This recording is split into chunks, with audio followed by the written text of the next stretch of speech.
तो इस स्केच में हम थोड़ा डिटेलिंग स्केच बनाएंगे और स्टेप बाय स्टेप हम सबसे पहले अपनी ग्रिड बना लेते हैं। ग्रिड के बाद हम अपना जो लेआउट होता है वो ग्रिड मैच करते करते हम बनाना शुरू कर देते हैं। तो आपको इस वाले पार्ट में मैं फिर से बोलूँगा कि जो आपको ध्यान रखना है कि आप बहुत ज़्यादा लाइटली पेंसिल को चलाएं, ताकि अगर आपका कहीं गलत भी हो जाता है तो पेपर पे मार्क ना पड़े।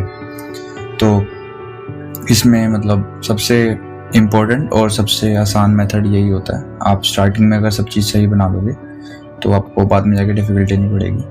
तो जैसे मैं आपको एक इसमें ट्रिक बताता हूँ, जैसे आप आइस बनाते हैं तो जैसे एक ब्लॉक का साइज़ होता है, तो उसमें आप पहले जो आइस की हमारी विड्थ होगी ना, आप उसमें अप और डाउन का एरो मार्क कर लेना, ताकि आपकी आइस की जो मतलब लेवल होता है ना, दोनों आइस का सेम जगह पे रहे और कोई एक छोटी बड़ी ना हो जाए। तो आप जैसे आउटर बाउंड्री होती है आइस की वो पहले ही मार्क कर लें। तो उससे क्या होगा कि आपको मतलब सिर्फ शेप बनानी पड़ेगी, आपको बस छोटे बड़े या मतलब वैसे कि ऊपर नीचे तो नहीं हो गई उसका ध्यान नहीं रखना पड़ेगा। और जैसे मैं आपको बोल रहा हूँ कि अगर कहीं आपका मतलब गलत भी जाता तो आप इतना लाइटली पेंसिल चलाओ कि आप इरेज कर सको और वो पीछे पेपर पे मार्क ना दिखे। ये अगर आप बहुत ज़्यादा मतलब प्रेशर से पेंसिल चला दोगे ना, तो आपका जब शेड करने जाओगे तो पेपर वहाँ से रफ हो जाएगा और वो अलग ही मतलब स्पॉट से दिखेंगे उसमें। तो अभी हम फास्ट फॉरवर्ड कर देते हैं, इसमें मतलब बेसिक्स लेआउट बनाने।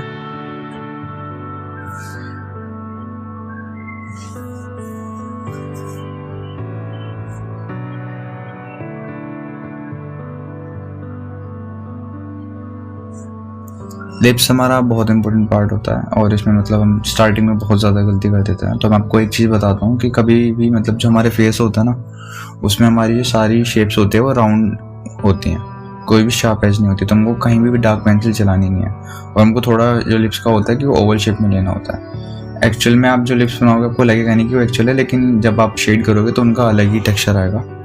तो लिप्स को मतलब आप हमेशा साइड से जो हमारी स्माइल होती है वहाँ से आपका जो फेस का फीचर्स होता है वो एकदम रियलिटी वाला आता है, कि मतलब फोटो से जो मैच होता है वो सारा हमारा लिप्स से बहुत ज़्यादा डिपेंड करता है। तो जब आपको लगे कि आपका स्केच ठीक बन गया तो आप उसको मतलब थोड़ा थोड़ा डार्क पेंसिल से कर दो, ताकि जब आप शेड करोगे तो आपकी आउटलाइन ना हटे। क्योंकि बहुत बार ऐसा होता है कि हम लाइट बनाते हैं फिर जब हम शेड करने जाते हैं तो हमारा फेस का जो रेशियो होता है, प्रोपोर्शन होता है, वो ही पूरा चेंज हो जाता है। तो इसके बाद तो मतलब आपका फेस बन जाता, तो फिर मैं मतलब आप हेयर की आउटलाइन कर लो। फिर जब आपका सब बन जाता है तो फिर आप डार्क पेंसिल से यूज़ करना शुरू कर दो। तो आप सबसे पहले तो आप मतलब एच से यूज़ करोगे, फिर आप HB से मतलब आउटलाइन करोगे, फिर आप कोई भी डार्क शेड ले लो, 6B, 8B, 10B, लेकिन छोटे से बड़े नंबर वाइज लेना। तो फिर जैसे आप मतलब एक बार पक्का हो जाए तो फिर आप क्या करोगे कि मतलब आप जो आपकी 6B शेड्स हैं आप उनसे आउटलाइन डार्क करना शुरू कर दो। तो जैसे आपको दिख रहा होगा कि मैं अब 8B और 10B यूज़ कर रहा हूँ, ताकि आइज़ मेरी एक बार होके फिक्स हो जाए, क्योंकि मेरा स्केच पूरा सही बन चुका है, मैंने चेक कर लिया। तो आप सबसे पहले आइज़ को बनाएं।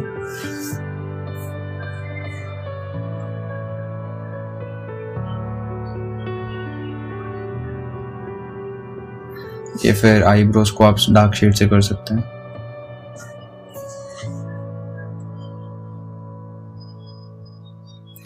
आर्ट में आपको एक चीज का ध्यान रखना है कि आप देखो कैसे हो रही है। जितना आप देख के सीख पाओगे उससे ज्यादा आप किसी चीज से नहीं सीख पाओगे।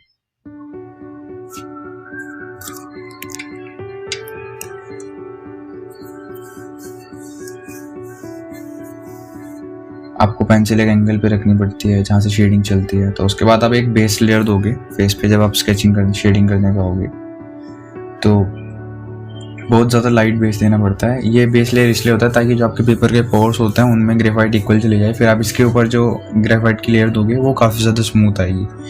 तो ये मैंने फास्ट फॉरवर्ड कर रखा है, वैसे आपको बहुत आराम से करनी है। तो आप देख रहे होंगे इसमें भी ये स्मूथ नहीं लग रहा है, लेकिन आप सबसे पहले एक बेस लेयर पूरे फेस पे दे दो। उससे क्या होगा कि आपको पूरे पेपर पे एक टेक्सचर स्मूथ आ जाएगा। और जैसे मैंने पेंसिल का एंगल पकड़ा आप बहुत ज़्यादा ध्यान से देखना। इससे क्या होता है कि हमारा ग्रेफाइट किसी भी पॉइंट पे पेपर रब होता है। इसके बाद हम इसको स्मूथ कर देंगे।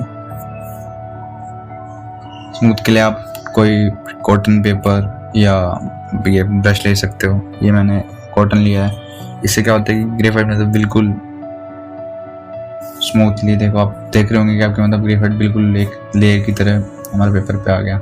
उसके बाद हमको क्या करना पड़ता है, इसके बाद डिटेलिंग करनी पड़ती है। आप जहाँ पे लाइट टोन है वहाँ पे लाइट, वहाँ पे पेंसिल छोड़नी पड़ती है, जहाँ पे डार्क है वहाँ पे आप और ज़्यादा डार्क शेड देते हैं। तो ये प्रोसेस होता है बार बार करने के, इरेज करके रब करने का। तो इसमें आपको अपनी ऑब्जर्वेशन तेज करनी पड़ेगी, और ये ऑब्जर्वेशन आपकी कब आएगी, ये आपको स्केच करते करते आएगी। मतलब मैं आपको बता दूंगा, आप स्केच को देख के तो अच्छा बना सकते हैं, आप ये वाला स्केच बनाओगे तो वो अच्छा बन जाएगा, लेकिन सब चीज़ें आपकी ऑब्जर्वेशन पे डिपेंड करता है कि आप कितना अच्छा स्केच को देख पा रहे हो, उसको कितना अच्छा फाइंड आउट कर पा रहे हो। तो आप जिस हिसाब से स्केच को देखोगे आप उस हिसाब से स्केच को बना दोगे।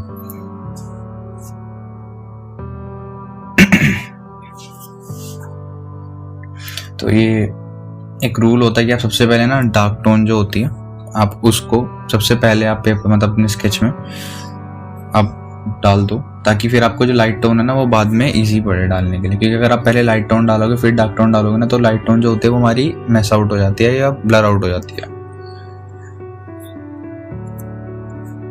जो आपके लिप्स होते हैं वो हमेशा मतलब एक कर्व शेप में आपको शेडिंग चलानी है, तो उससे आपका काफ़ी ज़्यादा रियलिस्टिक लुक आता है।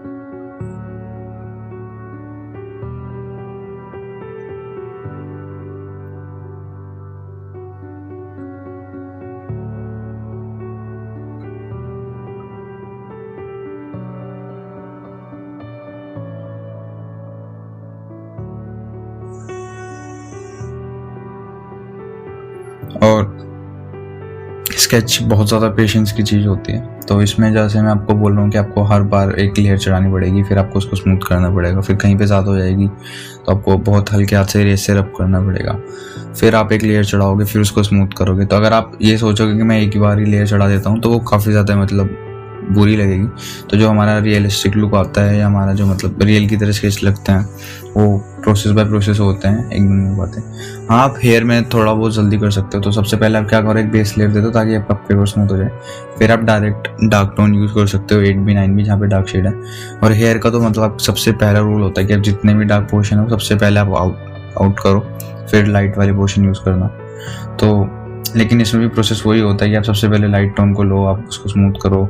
इसमें कॉटन और लाइक कोई भी हैंगी वगैरह स्मूथ ना करना, इसमें ब्रश सबसे ज़्यादा बेटर लगता है क्योंकि उसके स्ट्रोक्स अलग अलग दिखते हैं। और हेयर का यही है कि आपको स्ट्रोक्स की जो ज्योमेट्री है ना आपको उसके हिसाब से ही बनाने होते हैं। जैसे अगर मैं आपको फोटो में दिखाऊं तो आपके जो हेयर्स आएंगे वो कर्व में जाएंगे, तो अगर आप वैसे नहीं बनाओगे तो बहुत ज़्यादा अजीब लगेंगे। तो आपको बस एक चीज़ का ध्यान रखना होता है, आप पेंसिल जिस स्ट्रोक में चला रहे हो तो एक साइड में ही चलाएं, अलग अलग साइड में ना चलाएं, और उनकी जो डायरेक्शन है वो फोटो के हिसाब से रख लो। तो क्या था कि मतलब आपको बस सबसे पहले डार्क वाली जो शेड्स होती हैं उनको आउट कर दो, फिर आप मतलब मार्किंग कर दो कि कहाँ कहाँ से जो आपके हेयर्स के स्ट्रोक्स हैं वो कहाँ कहाँ जा रहे हैं, ताकि आपको इजी पड़ जाए। फिर आप उनको बस लाइट से लेके डार्क शेड तक बार बार मतलब आप शेड करो, और जहाँ जहाँ पे डार्क है वहाँ पे डार्क फील करो, जहाँ जहाँ पे लाइट है वहाँ पे हाईलाइट कर दो उसको। तो आपके हेयर में तो काफ़ी ज़्यादा स्मूथ लगेंगे। बाकी आप ऑब्जर्व करोगे स्केच में कैसे हो रहा है।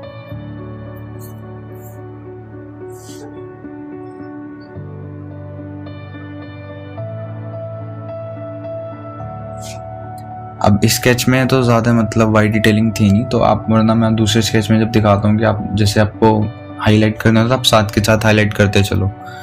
अगर आप सोचोगे कि मैं पहले बना लेता हूँ फिर बाद में हाईलाइट करूँगा तो वो नहीं होता, वो मतलब बहुत अजीब हो जाएगा ना, वो रब होएगा, क्योंकि 2-3 लेयर चढ़ जाते हैं ग्रेफाइट की, तो फिर रबर हमारा काम नहीं कर पाती। तो आपको जैसे मैं इसमें क्या कर रहा हूँ कि मैं हाईलाइट के लिए वहाँ पे पेंसिल छोड़ दे रहा हूँ ताकि मतलब मैं ईजिली हाईलाइट कर पाऊँ। तो अगर वैसे जहाँ पे आपको लगता है कि हाईलाइट की ज़रूरत है तो वहाँ पे आप साथ के साथ इरेजर रब से करते चले। और हाईलाइट का ये होता है कि आपको हाईलाइट के बाद वो काफ़ी ज़्यादा वाइट हो जाता है तो उसके ऊपर आपको दोबारा एक लेयर चढ़ानी पड़ती है ताकि आपको मतलब वो मिक्सड अप हो जाए और वो काफ़ी ज़्यादा रियल लगे। सबसे पहले आपको सबसे लाइट लेयर चढ़ानी होती है ताकि मतलब आपके स्ट्रोक्स दिखें, फिर आप डार्क लेयर पे आ सकते हैं। तो ये 6B है।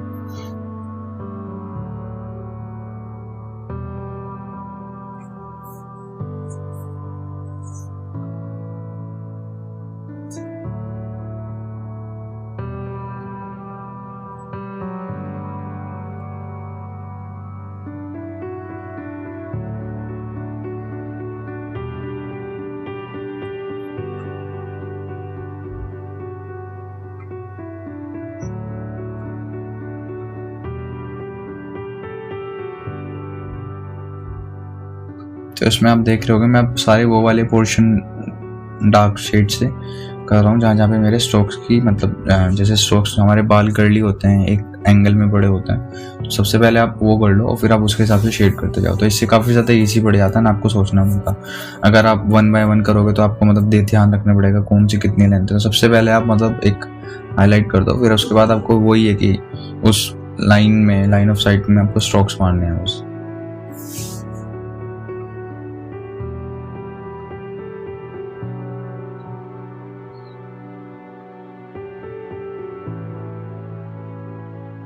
मोस्ट ऑफ द टाइम हमारा फेस के पास जो हमारे मतलब जो शेड्स होते हैं वो काफ़ी ज़्यादा डार्क होते हैं। तो आप कोशिश करो जो फेस के पास आप पेंसिल चला रहे हो वो आप लाइट से लेके कम से कम 4-5 लेयर लगाओ, ताकि उससे वो काफ़ी ज़्यादा स्मूथ दिखता है। मतलब अगर ब्लैक आप कट सीधा 10B से करोगे उसमें भी होगा, लेकिन जो ज़्यादा ब्लैक होता है और जो फाइन ब्लैक जो आपको दिखता है पेपर में बिल्कुल स्मूथली, वो आपका तब आता है जब आप HB, 2B, 6B, 8B, 10B ऐसे सारी पेंसिल लाइन बाई लाइन चलाओगे, तो उससे आपका स्मूथ आएगा। अब जैसे मैं आपको दिखा रहा हूँ, मैं डायरेक्ट 10B करूँ उसके ऊपर तो आपको दिख रहा होगा थोड़ा रफ है वो, लेकिन मैंने उस साइड जो करा है उस साइड मैंने 3 लेयर लगा के करा है, तो वो काफ़ी ज़्यादा ब्लैक में दिख रहा है आपको।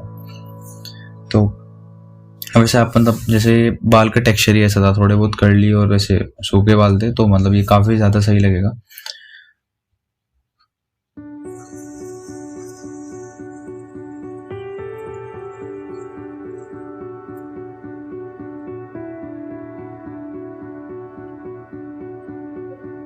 अभी मैं ब्लैक वाले जो हमारे जो डार्क पोर्शन है उनको हाईलाइट कर रहा हूँ अलग अलग ही।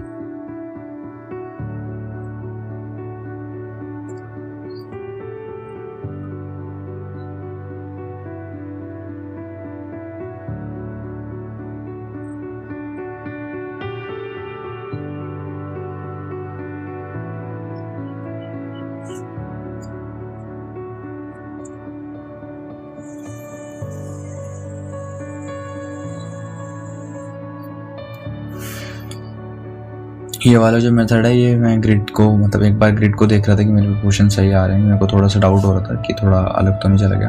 तो जो मेरी पुरानी ग्रिड्स होती हैं मैं उनको 2 स्केल से वापस रख के कर सकता हूँ कि मतलब मेरा कहाँ से चिन स्टार्ट हो रही है, कहाँ से मतलब मेरे लिप्स का आ रहे हैं। तो ऐसा मतलब बीच में अगर आपको डाउट लग रहा है तो आप ऐसे ग्रिड रख के स्केल की उसको बता सकते हैं, क्योंकि जब आप शेड करते हो तो ग्रिड हट जाती है आपकी।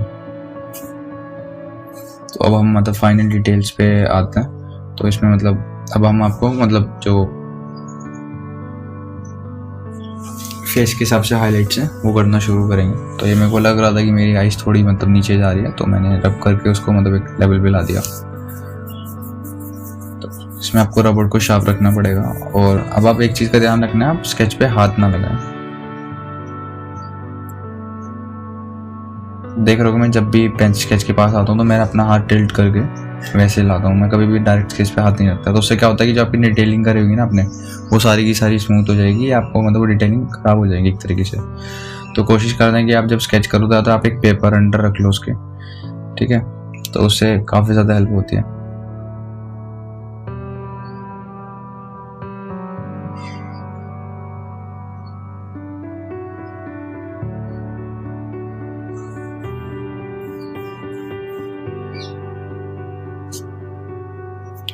तो मैं यहाँ पे डार्क टोन लेने की कोशिश कर रहा हूँ। डार्क टोन के पास सीधा लाइट टोन है, तो मैं मतलब आप डायरेक्ट डार्क टोन जो होती है वो दे नहीं सकते। तो अब उसका एक प्रोसेस होता है कि आप सबसे पहले मतलब बेस लेयर चढ़ाओगे, फिर उसके ऊपर 2B लगाओगे। तो ये हाईलाइटिंग का प्रोसेस होता है। तो मैंने पहले मतलब पूरा डार्क कर दिया था, HP की शेड दी, फिर 2B की शेड दी, फिर 4B की शेड दी। तो उससे क्या होगा कि मतलब एक अलग सी डिटेलिंग का लुक आता है जब हम उसको रब कर देते हैं। लेकिन ये टेक्निक थोड़ी हार्ड होती है, आप डायरेक्ट रबड़ को मतलब आप ऐसे चलाओगे तो वो मतलब निशान छोड़ेगा। तो ये वाली आपको जैसे मतलब बहुत ज़्यादा लाइटली पेंसिल चलानी होती है, ये वाली शेड्स आपकी तभी आ पाएगी।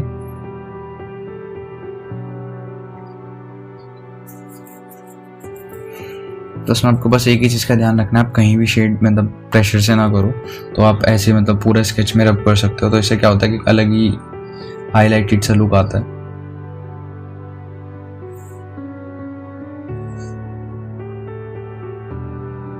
अब आप देख रहे हो कि मैंने जैसे मैं उसके ऊपर ले रहा हूँ तो मैं एक नीचे पेपर यूज़ कर रहा हूँ। तो इस पेपर का फ़ायदा ये होता है स्केच में जो हम पहले डिटेल करिए, जैसे मैंने अब रबर से इरेज करा था, तो अगर मैं इसके ऊपर दोबारा हाथ रखूँगा तो वहाँ पे वो ब्लैक ब्लैक स्पॉट आ जाएंगे। तो आपको बहुत ध्यान रखना होता है जब आप स्केच के फाइनल टाइम पे हो, तो आप एक पेपर या मतलब बड़ा सा पेपर यूज़ कर लो और उसके ऊपर हाथ रख के आपका स्केच पे कहीं पे हाथ नहीं लगना चाहिए।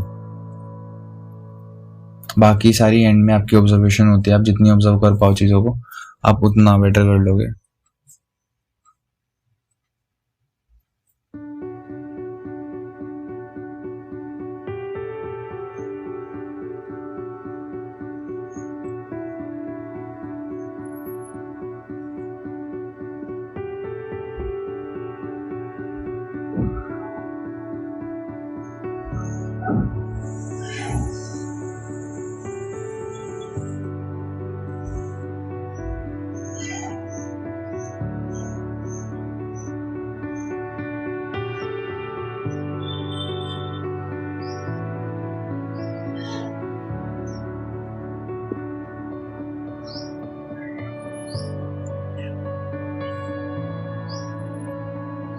ये जो नेक की शेड्स होती हैं हमारी, इसमें काफ़ी ध्यान रखना पड़ता है क्योंकि इसमें थोड़ा डार्क और लाइट का काफ़ी ज़्यादा कॉम्बिनेशन होता है। तो जब आप इसको शेड्स करोगे तो मतलब आपको देखिएगा कि ये थोड़ा मतलब जैसे काफ़ी ज़्यादा ये आपको हेल्प करेगा स्केच को रियल बनाने में, कि जैसे हमारा जो फेस होता है वो नेक से आगे की तरफ निकला होता है। जब आप नीचे डार्क शेड दोगे तो वो ऐसा लगेगा आपको कि आपका फेस मतलब थोड़ा 3D आउटपुट में आ रहा है।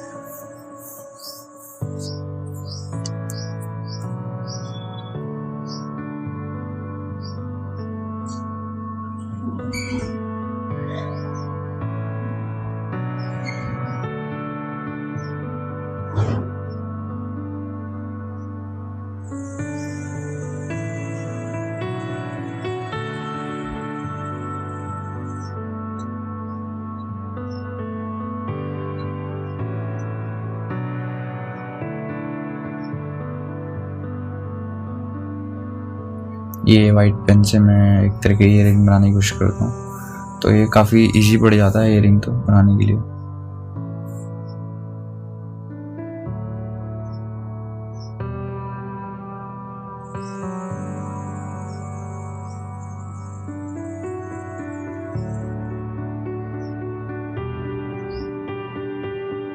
ये मैं एक फाइनल स्मूथिंग करने के लिए होता है, मतलब बहुत हल्के हाथ से आप ऐसे कॉटन लेके चलाओगे तो वो क्या जहाँ जहाँ पे स्पॉट्स दिखते हैं वहाँ पे उनको एक तरह के इक्वल तरह की शेड दे देता है। तो जो सबसे डार्क टोन होती है फेस की वो आप हमेशा एंड के लिए बचा के रखें, क्योंकि आप स्टार्टिंग में डार्क कर दोगे तो वो मतलब डार्क का होता है कि वो हमेशा एंड में होनी चाहिए, पहले भी होनी चाहिए, लेकिन एक एंड के लिए आप डार्क टोन बचा के रखें। उससे आपका क्या होगा कि आपको पता लगता रहेगा कि जहाँ पे आपको लाइट देनी होगी तो और जहाँ पे आपको डार्क देनी होगी, तो कभी कभी डिफरेंस पता नहीं होता कि हम स्टार्टिंग में जब सबसे डार्क शेड देते हैं तो जो हमारी लाइटर शेड होती है वो भी उससे मैच हो जाती है। तो हमेशा आप कोशिश करें कि एक जो जैसे आपकी 10B है वो हमेशा एंड के लिए बचा के रखें, और जहाँ जहाँ पे फिर आपको दिखता है कि सबसे ज़्यादा डार्क है वहाँ पे 10B को यूज़ करें। और जो डिटेलिंग का पार्ट होता है वो हमेशा मतलब आप एंड में कर सकते हो, लेकिन आपको जो डिटेलिंग करती आनी है वो स्टार्टिंग से भी करती आनी है। जहाँ पे हाईलाइट्स है वहाँ पे आप पेंसिल के शेड कम चलाएं।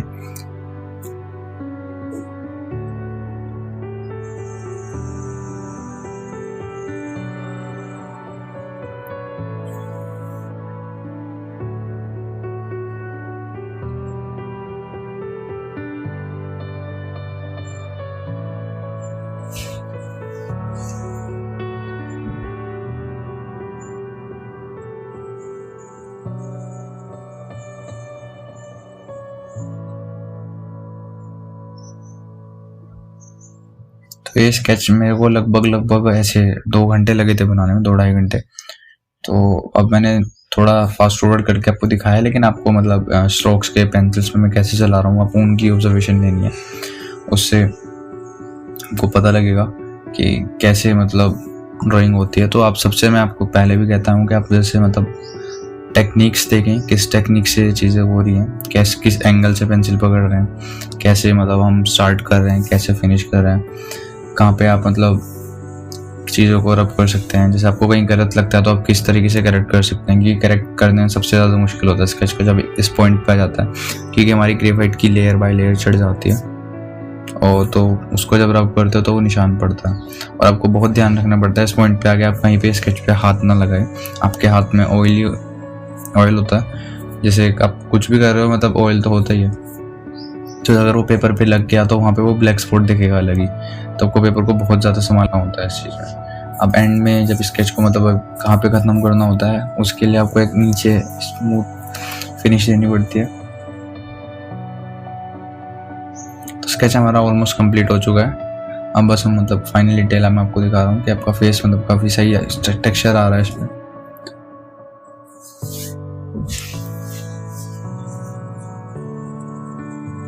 ये अब हेयर की डिटेलिंग कर रहे हैं एंड में, जो वाइट लाइट्स जो मतलब एक तरह की लाइट की जो रेस पड़ती है स्केच में वो काफ़ी ज़्यादा सही लगती है, तो हम ऐसे मतलब एंड में हाईलाइट कर सकते हैं। तो ये वाली चीज़ कह रहा था कि मैं अगर आप एंड में करोगे ना आपको मतलब बहुत ज़्यादा मुश्किल पड़ेगी, आपको स्टार्टिंग से ही लेके भी चलनी पड़ती है। अब इसमें तो मतलब हमने काफ़ी ज़्यादा लाइटली स्ट्रोक्स मारे थे तो हमारा ईजिली हट पा रहा है। और मतलब मैंने पहले भी जहाँ पे मतलब मैं रबड़ चला रहा हूँ वहाँ पे मैंने स्ट्रोक्स कम मारे तो मेरा ईजिली रब होता जा रहा है। आपको एक ही चीज़ का ध्यान रखना है कि जहाँ पे आप रबड़ यूज़ कर रहे हैं ऐसे स्ट्रोक हटाने के लिए, तो आपको उसके बाद उसके ऊपर एक बार और लेयर एक HB की आप चला लो ताकि वो बिल्कुल डिफरेंट आउट ना हो, एक अच्छे लुक में दिखे।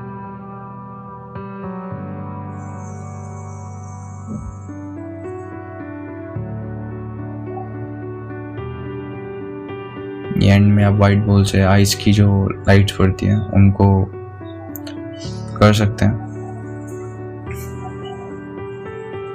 बट याद रखना है वाइट पेन को आप मतलब ज़्यादा भी यूज़ ना करो आइज में, फिर ये अच्छा नहीं लगता है। तो एक छोटे 2 या 3 डॉट्स यूज़ करो, वो काफ़ी ज़्यादा सही लुक देता है। जैसे मैं बोल रहा हूँ कि आपकी डिटेलिंग ना जो आप डिटेलिंग मतलब आप बहुत ज़्यादा जो फाइन डिटेलिंग होती है अगर पहले कर दोगे तो वो आपकी मिस आउट हो जाएगी। आपको एंड में डिटेलिंग से आपको बार बार करनी पड़ती है। आप जब भी कोई बार मतलब स्मूथ करोगे किसी चीज़ को या शेड करोगे उसके ऊपर आपको डिटेलिंग देनी पड़ेगी। तो प्रोसेस पे ट्रस्ट करिए आप, रिजल्ट हमेशा आउट आता है। अगर आपका इसमें मतलब अगर आप टेक्निक सीखोगे तो आपका भले ही फेस का जो लुक है वो थोड़ा चेंज हो जाए लेकिन आपका स्केच है जो देखने में काफ़ी ज़्यादा अच्छा लगेगा और धीरे धीरे आपको स्केच आ जाएगा। और एंड में हम ये ग्रिड को हटा देते हैं इस, और मतलब इसको मतलब आप हमेशा यूज़ करो क्योंकि जब आप स्केच करते हो तो आपके साइड में ब्लैकनेस आ जाती है।